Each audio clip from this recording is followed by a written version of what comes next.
Temps de carême, temps de grâce et de bénédiction avec la Vierge Marie. Spécial Assouba du temps de carême organisé par la communauté catholique Mère du Divin Amour le samedi 16 mars 2019 au pied de Notre-Dame des Victoires d'Assouba. Thème et sa miséricorde s'étend d'âge en âge avec les prédicateurs, le frère Jean-Emmanuel Clément Akobé, le berger Mathias Marie et le frère Robert Manawa. Inscription dans tous les lieux de vente habituels et à la paroisse Saint-Jean de Cocody. Mon frère, ma soeur, tous au pied de Notre-Dame des Victoires pour confier nos intentions. Contact 22 49 08 99 01 03 22 35.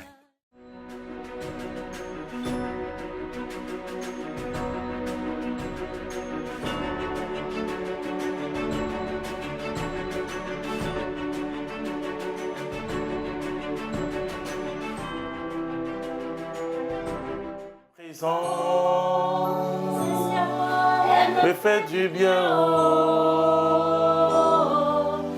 J'aime ta présence, elle me rassure. J'aime ta présence, Jésus, me fait du bien, oh. Tu es grand, Seigneur, ta présence, elle me rassure. Tu es grand, Seigneur, et nous aimons ta présence, c'est pourquoi nous chantons encore. Et tu dois aimer la présence de Jésus.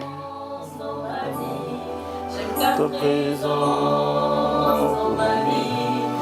ta présence, j'aime ta présence, Jésus, me fait du bien. Tu es grand, j'aime ta présence. Elle me rassure. Alléluia, nous bénissons le nom de Jésus. Tu dois aimer sa présence parce que si tu n'aimes pas sa présence, comment recevoir ce charisme merveilleux, ce charisme de discernement des esprits? Et nous allons lire un texte de l'Évangile.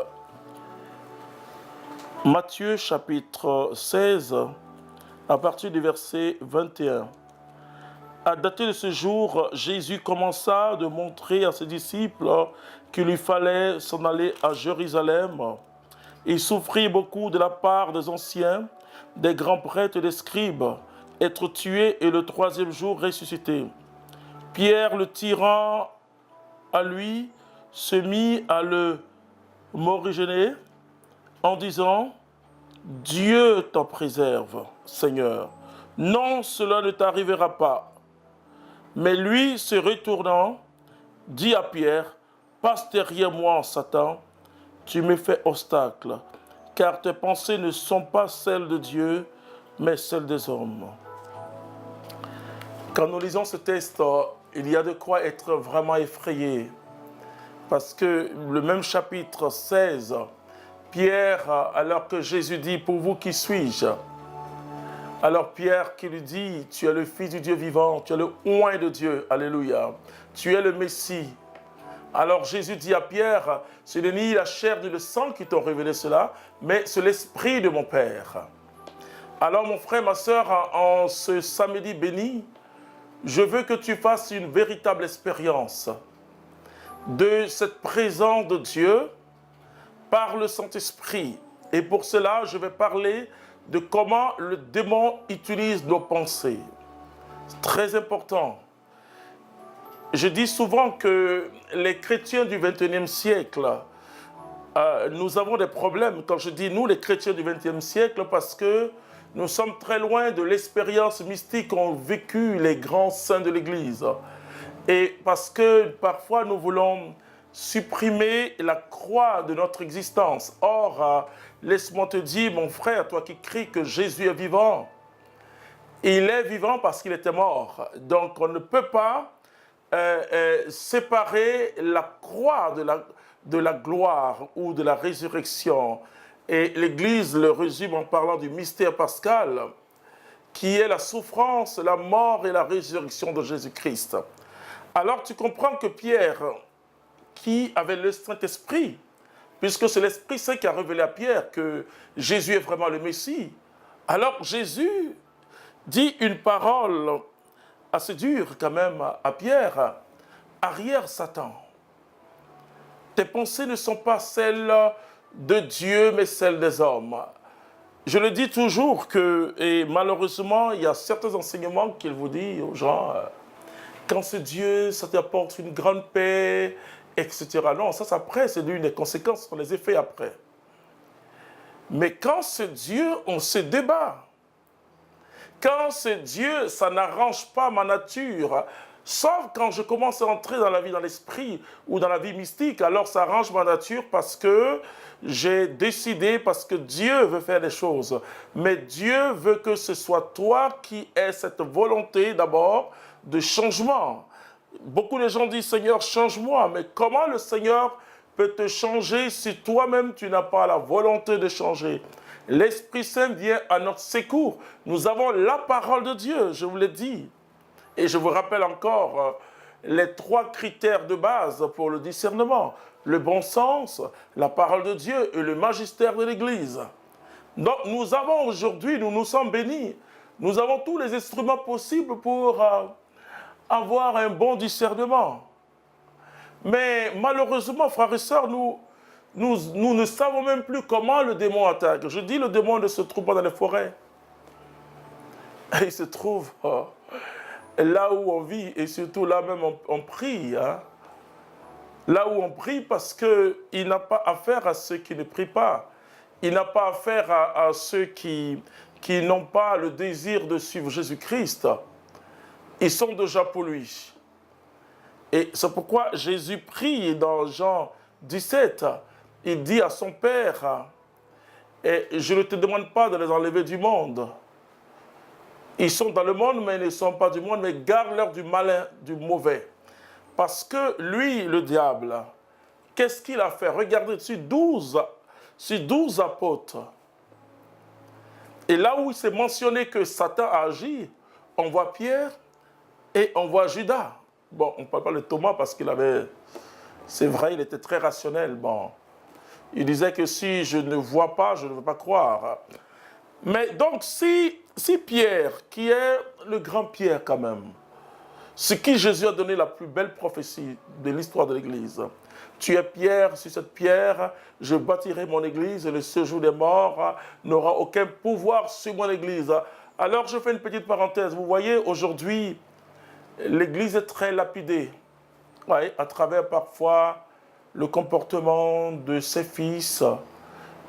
Les évêques sont aujourd'hui à Rome pour parler de pédophilie. Alors, je vois les médias qui en Europe, surtout, mais écoutez, quel que soit le prêtre, quelle que soit sa conduite, Jésus est dans ce prêtre. C'est très important. Il a ses faiblesses, il a ses carences. Alors, les gens pensent que, et par ces dénonciations, bien sûr, le pape dit tolérance zéro dans le sens où l'Église accompagne, on accompagne toujours. Si quelqu'un, parce qu'on est dans un contexte particulier aujourd'hui, si quelqu'un qui est dans l'Église se livre à des choses assez ignobles et qui frappent la conscience humaine, le pape dit tolérance zéro, il n'a pas dit miséricorde nulle.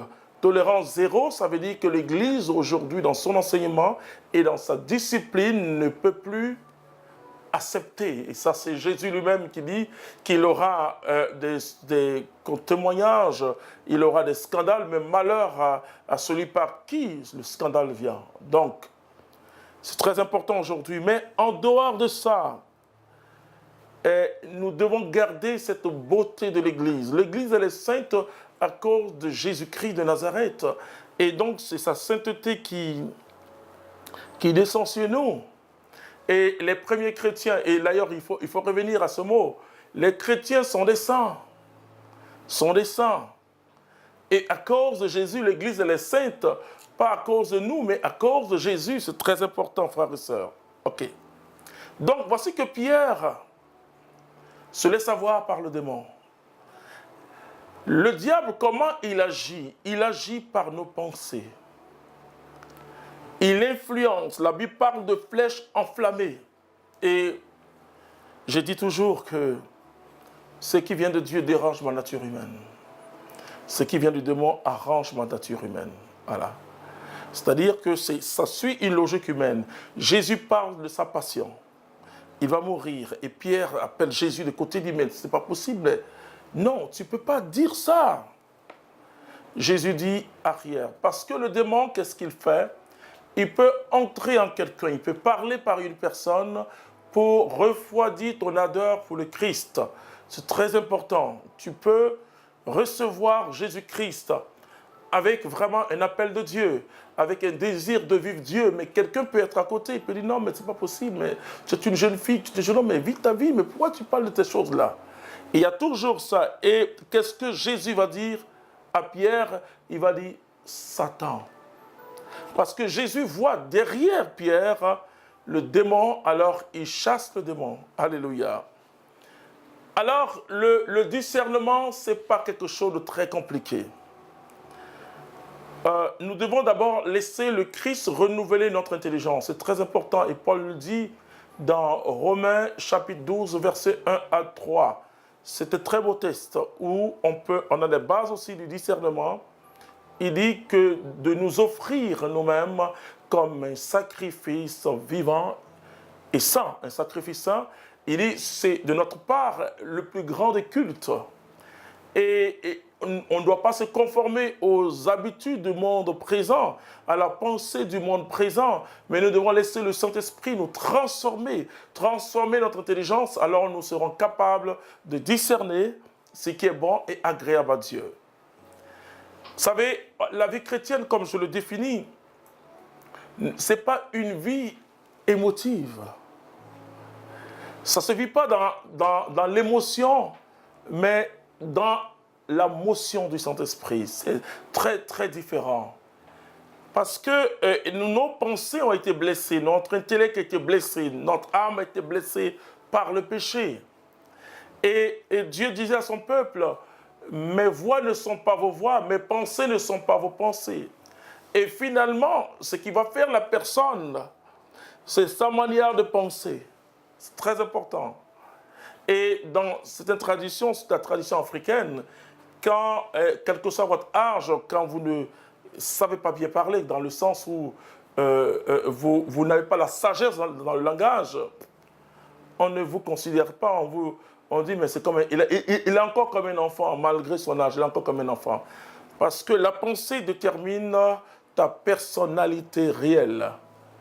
Ta personnalité, ce n'est pas le poste que tu occupes, hein.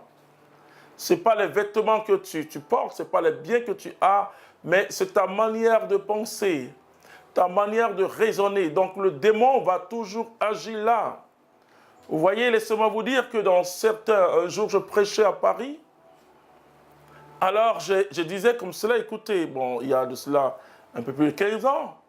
Je disais, écoutez, chez nous en Afrique, il y a ce qu'on appelle les djibos. Il y a les blancs, mais je dis les djibos, ouais, ils sont les fétiches. Mais nos fétiches ne sont rien devant vous. Parce que vous, vos fétiches, ça s'exerce dans les parlements, avec des lois terribles. Comprenez? Et les hommes se disent, mais où est le diable? Montre-nous le diable. Il est un être spirituel, un ange déchu. Et sa faute est irrévocable, c'est terminé. On ne peut pas prier, intercéder pour lui, c'est fini. Et donc, comme le dit le livre La Sagesse, c'est par jalousie qu'il va nous attaquer parce que vous et moi, nous sommes image et ressemblant de Dieu. Alors, il va façonner notre intelligence. Vous voyez, même quand nous lisons 1 Samuel chapitre 16, on voit le grand prophète Samuel qui va se gester. Il voit le fils d'aîné de Jessé avec une grande taille. Il dit, c'est sûrement le oint de Dieu. Non, ce n'était pas le oint de Dieu. Les 7 gaillards passent et c'est le petit David qui est au champ qu'on va chercher. Alors, qu'est-ce que Dieu va dire? Vous les hommes, vous jugez par l'apparence, mais moi, je juge par le cœur. C'est le cœur que Dieu regarde. Cela est très important, mon frère, ma soeur. Le discernement, ce n'est pas ce qui t'arrange ou ce qui ne t'arrange pas, mais c'est ce qui plaît à Dieu, ce qui est dans la volonté de Dieu. Le péché, c'est œuvrer hors de la volonté de Dieu. Clair. C'est pourquoi tout ce que Jésus faisait, c'était dans la volonté de Dieu. Il dit, ma nourriture, c'est de faire la volonté de celui qui m'a envoyé. C'est très important. Alors tout va se jouer. Et c'est pourquoi Paul va nous dire dans Philippiens au chapitre 4, au verset 8, que n'entretenez pas de soucis. Mais en toute chose, faites savoir vos besoins à Dieu. Et lui, il vous donnera la paix qui surpasse toute intelligence. Il dit, soyez toujours joyeux et priez sans cesse. Telle est la volonté de Dieu dans notre vie. Il renouvelle, il dit, gardez vos pensées et votre cœur dans le Seigneur Jésus-Christ. Cela, toute notre vie spirituelle va se jouer là. Le Christ veut purifier notre âme, purifier nos sens, purifier nos émotions, purifier notre intellect pour que l'Esprit Saint s'exprime à travers nous. Quand Dieu te parle, ne croyez pas que Dieu ouvre la bouche et il nous ouvre la bouche puis il ferme comme cela. Non, c'est pas possible. La parole de Dieu est une parole spirituelle qui descend en nous. Mais le rendu de la parole va dépendre de l'état de notre cœur, de l'état de notre âme. C'est très important. Et j'aime beaucoup dans le rosaire et cette prière, cette demande forte, la purification de l'âme. Parce que notre âme doit être purifiée. Et c'est pourquoi, mon frère, ma soeur, par la réception des sacrements, pas simplement comme un devoir religieux, mais avoir une soif d'accueillir Jésus Eucharistie, avoir aussi poussé par l'Esprit à aller se confesser et chaque jour. Alors Dieu renouvelle et me purifie chaque jour. Sans cette purification, tu ne pourras pas parler de discernement. Tu auras un discernement selon ton cœur. Et comme un peu les faux prophètes. Vous savez, vous pouvez imaginer beaucoup de choses. Et il y a des gens qui sont très riches en imagination. Et vous pouvez vous laisser tromper. C'est clair, le discernement, d'abord, si vous sentez une motion du Saint-Esprit. Et pour sentir cette motion du Saint-Esprit quand quelqu'un parle, cela veut dire que vous avez ce que j'appelle la neutralité spirituelle. Vous n'avez pas de jugement sur quelqu'un, de condamnation, parce que Dieu, justement, va toujours se servir de ce qui n'est rien. Je dis, regardez les apparitions de la Vierge Marie. Ce sont à des ignorants, à des petits, à des enfants, voilà. Alors, Jésus nous dit que si nous voulons le royaume, de devenir comme des enfants, c'est-à-dire d'avoir un cœur pauvre, un cœur d'enfant, pour accueillir lui sa grandeur. Si tu es déjà grand, qu'est-ce que Dieu va faire avec toi? Il est venu pour les petits, il est venu pour les malades, il est venu pour les pécheurs. Si tu te crois déjà saint, qu'est-ce que Dieu va faire? Donc Jésus, pour toi, bon, sa mort ne te touche pas. Puisqu'il est mort pour nous les pécheurs, dont je suis le premier. Donc Jésus est mort pour que nous ayons la vie. Alors, qu'est-ce que le démon va faire? Et comme la Bible dit, mon peuple périt par manque de connaissance. Beaucoup de gens n'utilisent pas rationnellement leur intelligence. Parce que l'intelligence est une grande lumière que Dieu a mis en nous. Ils ne lisent pas la parole de Dieu. Ils ne font pas attention à l'enseignement de l'Église, sinon tout est dit. Pour moi, un chrétien, c'est celui qui s'instruit avec la Bible, qui s'instruit avec les livres des saints, qui s'instruit. Je ne vous demande pas d'être théologien, forcément. Si vous avez la capacité, il faut le faire. Mais il s'instruit par le témoignage des autres. Tout est donné dans ces trois critères pour discerner. Une parole qui m'arrange. Il y a des fortes chances, vous voyez, il y a une nuance, hein? Il y a des fortes chances que ça ne vient pas de Dieu. Parce que le Saint-Esprit ne se glorifie même pas lui-même. Jésus dit, il ne va pas parler de lui, il parlera de moi. Donc, Dieu ne glorifie pas la personne. Ça, à toute raison, la personne qui se glorifie elle-même. C'est très important. Très, très important. C'est un critère fondamental. L'Esprit de Dieu, il fait des interpellations. Pas une accusation, mais une interpellation à notre esprit. Dès que vous entretenez un sentiment de jalousie, et le Saint-Esprit va vous rappeler que vous êtes très jaloux. Ah oui, moi je l'appelle le Saint Papato, alors il sonde nos cœurs. Et donc, ça veut dire pour ceux qui nous suivent de l'Europe, d'Amérique, etc., Papato, je ne sais pas, genre rapporteur, quoi. Voilà. Jean qui prend les nouvelles pour dire, voilà, etc. Donc, c'est ça Papato. On appelle Papato. OK? Donc, l'Esprit de Dieu, ça dit quand tu vis avec le Seigneur, comme le dit le cantique de Zacharie, petit enfant, tu marcheras devant la face du Seigneur. Et tu marcheras devant la face du Seigneur, hein, parce que nous ne pouvons pas marcher derrière. Nous marchons vers le Seigneur, nous marchons vers le royaume de Dieu. Alléluia, Paul dit, j'ai été saisi par le Christ et je cours vers le Christ afin de le saisir aussi. Donc, nous marchons en face. Donc, au fur et à mesure que vous avancez, vous commencez à voir votre péché. Le saint, c'est celui qui a pris conscience, qui a le sens du péché, donc il aura forcément le sens de Dieu, de cette présence de Dieu. Alors, il ne faut pas entretenir de mauvaises pensées. Il ne faut pas entretenir des pensées impures. Il ne faut pas laisser le démon t'avoir. On me dit souvent, mais comment lutter contre les pensées? Oui, je vais vous donner un témoignage. Quand j'ai commencé à suivre Jésus-Christ, puisque j'avais une vie mouvementée, et arrivé un moment où je ne comprenais rien, j'avais l'impression que les mauvaises pensées revenaient. Voilà. Et donc, on ne peut rien faire contre les mauvaises pensées. Je vais vous expliquer pourquoi. Et alors, je les chassais comme cela. Je les chassais. Et le Saint-Esprit m'a dit, mais tu finiras par être fou. Si tu marches en chassant, voilà. Alors, je vous dis comment laisser passer ça. Il y a deux sortes de pensées. Il y a les pensées qui jaillissent à l'intérieur de nous. C'est ce que Jésus dit. Il dit que ce n'est pas la nourriture qui entre dans la bouche, qui souille le corps, mais c'est ce qui sort plutôt du cœur de l'homme. Et quand vous rencontrez Jésus-Christ, après une expérience tangible du Saint-Esprit, vous aurez l'impression que les mauvaises pensées des scènes que vous avez vécues reviennent à la surface. Reviennent à la surface puisque ce sont des choses, même quand nous les avons vécues, de l'autre côté du monde. Et bon, on sait, je dis, le péché n'est pas galant. Le péché n'est pas galant. Quand tu pêches, tu sais que tu as péché. Mais on peut le refoulement. Et pour toujours continuer à dire, oh, je n'ai rien, de toute manière, c'est bien, c'est bien, c'est bien. Mais quand vous rencontrez le Seigneur, il y a une Française du renouveau charismatique de France, Georgette Blacky, qui va parler du baptême de feu. Elle dit que, et là, l'Esprit de Dieu en toi va brûler, et il y a toujours comme un bois qui n'est pas sec, il y a une fumée toxique qui va sortir. Mais il faut la laisser sortir. Après ce sera un brasier extraordinaire. Et donc, il faut laisser ces pensées-là. Ce n'est pas le diable qui te les donne. Là, je te le dis, ce n'est pas le diable qui te le donne.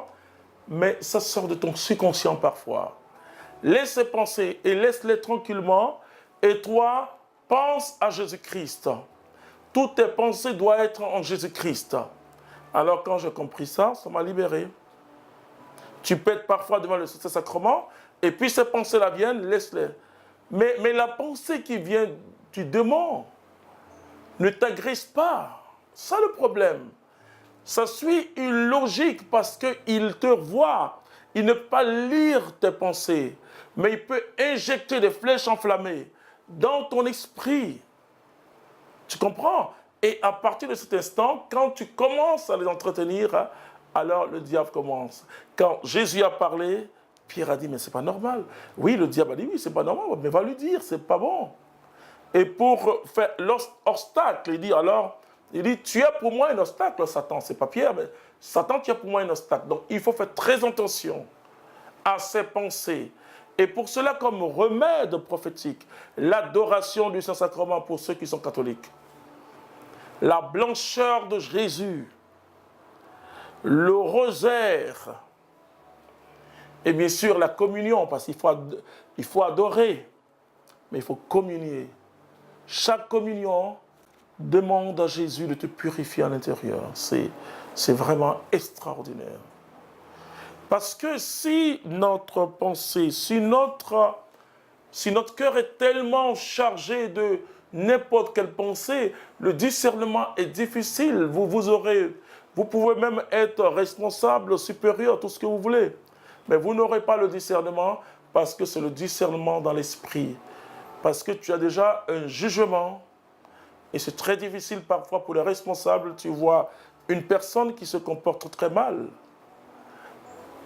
Et l'Esprit de Dieu te dit, je me manifeste dans cette personne. Mais Seigneur, écoute, regarde son comportement. Oui. Et comme je l'ai dit, vous pouvez exercer les charismes, vous pouvez avoir l'Esprit Saint, mais il nous faut les dons de sanctification. La sainteté ne vient pas des charismes, mais vient des dons de sanctification. Voilà. Et ça, c'est très important à le dire. Et donc, mais je dis toujours aux chrétiens, les charismes, c'est le premier niveau de la vie spirituelle. Le premier niveau, le deuxième niveau, c'est l'approfondissement dans la vie dans l'esprit. Et c'est la vie dans l'esprit qui nous pousse dans la vie mystique. Et nous sommes, et je veux que vous priez avec moi, et nous sommes à l'attente du renouveau de la vie mystique. Et il y a eu le renouveau charismatique. Comme je dis aux gens, le renouveau de la vie mystique, je ne dis pas que les charismes, qu'il faut abandonner le charisme, parce qu'il y a certains qui disent, écoute, on n'a pas besoin des charismes, on a besoin de la charité. Écoute, l'exercice des charismes selon Jésus va peu vous donner aussi la charité. Si vous exercez, parce que écouter des frères ou des sœurs ou aller donner la parole à quelqu'un, c'est pas facile, hein? Vous savez, à chaque fois, un jour, j'étais dans l'avion, en train d'aller en Corée du Sud. Et je voyais dans le petit écran de l'avion, le petit écran télévisé, je voyais Sydney. Et encore, c'était loin. Alors, je devais atterrir en Corée du Sud, à la capitale. Et j'ai dit, Seigneur Jésus, est-ce que tu as réellement dit aller par le monde entier? Ça me faisait 2 jours de voyage. Ah, c'est pas facile. Voilà. C'est pas facile. Donc, quand je suis atterri à Séoul, j'ai dit vraiment 9 heures de décalage. Ils ont 9 heures de plus que là où je quittais Abidjan. Ils ont 9 heures de plus.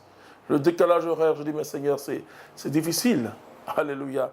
Non, ce n'est pas aussi facile. Paul dit, évangéliser n'est pas pour moi un sujet de gloire, mais la nécessité m'a été imposée. Malheur à moi si je n'évangélise pas. C'est très, très, très important. Alors, tu dois savoir que chaque jour, tu dois demander à Dieu de renouveler tes pensées. Et fais attention aux pensées du diable. Les pensées du diable excitent ta nature humaine. C'est-à-dire tu te pousses dans les précipitations. Ça, ce sont les critères de discernement et vis-à-vis des pensées. Tu es pressé.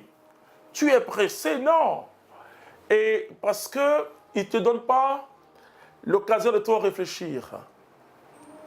Combien de personnes, frères et sœurs, sont retrouvées dans des drames pas possibles? Parce que tout simplement, elles n'ont pas eu le temps de discerner. Il faut discerner. De toute manière, moi, je conseille la vie chrétienne dans l'ascèse. Sans ascèse, notre nature blessée, elle est très, très capricieuse, cette nature humaine. Et donc, il faut demander vraiment à Dieu de purifier, mais il faut aussi de l'exercice. C'est une pénitence. C'est une pénitence, et c'est pourquoi quand on nous donne des pénitences à la confession, il faut les appliquer, il faut les vivre. Il faut renoncer à soi chaque jour. Ce n'est pas un jour simplement, on dit j'ai donné ma vie à Jésus, mais c'est chaque jour qu'il faut donner sa vie à Jésus. C'est très important. Sinon, frères et sœurs, nous pouvons épouser la pensée ambiante. Comment les hommes, quels sont les critères de bonheur? Avoir l'argent, se marier, villa, voiture, bien travailler. Critères de bonheur. Ça, vraiment, c'est ce que la Bible appelle le reste vous sera donné en surabondance. C'est-à-dire que le critère de bonheur du chrétien, c'est sa communion avec Jésus-Christ dans l'esprit. Et ce critère. Et Dieu lui donne la paix qui surpasse. Oh, bien sûr, c'est pas, il ne doit pas s'asseoir et dire je prie, je prie, je prie. Non. Et le signe que l'esprit en toi, c'est que tu te débrouilles, tu travailles. Tu te lèves parce que le travail nous anoblit. La paresse nous détruit. Tu comprends? Parce qu'il y a des chrétiens aussi qui qui exagèrent. Et ça, vraiment, je dis que je n'ai pas été vite chrétien parce que j'étais découragé en voyant des gens aller dans une église évangélique. Bon, je ne juge pas. Et je voyais des jeunes filles bien qui s'habillaient comme des vieilles femmes. Et des jeunes gens avec des chemises longues qui arrivaient aux genoux. Enfin, je disais, mais c'est quoi ça là? Avec des chaussures les plus bizarres. Moi, j'étais devant ma maison à Corondi, les mains dans les poches de mon jean. Et je l'ai regardé, moi, devenir chrétien. Jamais. Voilà, donc vous comprenez que soyez bien, habillez-vous normalement. Et comme le dit Jésus, même quand tu jeûnes, parfume-toi. C'est-à-dire que la vie chrétienne, cette pauvreté évangélique, elle n'est pas esthétique. Elle est intérieure. C'est notre cœur qui doit être pauvre. Le cœur pauvre, c'est le cœur qui attend tout de Dieu, qui espère en Dieu. C'est le cœur qui ne juge pas son prochain. C'est le cœur qui aime. C'est le cœur qui est prêt à s'abaisser. Vous savez, la vie chrétienne, c'est s'abaisser pour que l'autre grandisse. Comme le dit Jean le Baptiste, que moi je diminue afin que le Christ grandisse. Voilà. Donc, il joue beaucoup sur les pensées. On ne le trouve pas dans la forêt. Il est là où il y a un chrétien qui se lève. Et c'est pourquoi la Bible nous dit qu'il rôde, cherchant qui dévorer. Mais n'aie pas peur, ne vis pas ta vie chrétienne à cause de lui, mais vis ta vie chrétienne à cause de Jésus-Christ de Nazareth. Là, je te parle de discernement. Alors, mon frère, ma soeur, je m'arrête là pour te dire simplement que je souhaite qu'avant mardi, tu puisses demander à Dieu cette purification de l'intelligence. Avant mardi, il te faut demander, et on est aujourd'hui samedi, demande à Dieu cette purification de ton intelligence. Alors pour ceux qui nous suivent, je vous donne des tests maintenant, parce que nous allons avancer. Je vous demande de lire d'abord, notez bien, très bien, notez très bien, lisez Romains chapitre 12, du verset 1 à 3, Galates, tout le chapitre 2, et pour ceux qui ont le temps, Éphésiens, chapitre 4 et 5. Voilà, donc, je répète, Romains, il faut lire cela, on a le week-end, il faut commencer à vous habituer à la parole de Dieu, parce que quand Dieu vous parle, il vous parle à partir aussi de sa parole. Donc, Romains chapitre 12, verset 1 à 3, Galates, tout le chapitre 2, c'est très bien. Et Éphésiens, pour ceux qui ont le temps, chapitre 4 et chapitre 5. Je vais prier pour vous, que Dieu, qui est si grand, nous aide parce que nous avons des choix à faire. Comment savoir que ça vient de Dieu? Comment savoir que ça vient de moi? Comment savoir que ça vient du démon? Seigneur, nous chantons ton nom, ta présence me rassure. Envahis tes enfants de ta présence, Seigneur. Seigneur, tous ceux qui nous suivent, oh Dieu, que ta gloire se manifeste. Merci, Jésus, de nous donner ton intelligence et ton savoir. Nous te bénissons. Je vous aime et Jésus vous aime encore plus. On se retrouve le mardi à la même heure. Que Dieu vous bénisse. Amen. Carême, temps de grâce et de bénédiction avec la Vierge Marie. Spécial Assouba du temps de Carême organisé par la communauté catholique Mère du Divin Amour le samedi 16 mars 2019 au pied de Notre-Dame des Victoires d'Assouba. Thème et sa miséricorde s'étend d'âge en âge avec les prédicateurs, le frère Jean-Emmanuel Clément Akobé, le berger Mathias Marie et le frère Robert Manawa. Inscription dans tous les lieux de vente habituels et à la paroisse Saint-Jean de Cocody. Mon frère, ma soeur, tous au pied de Notre-Dame des Victoires pour confier nos intentions. Contact 22 49 08 99 01 03 22 35.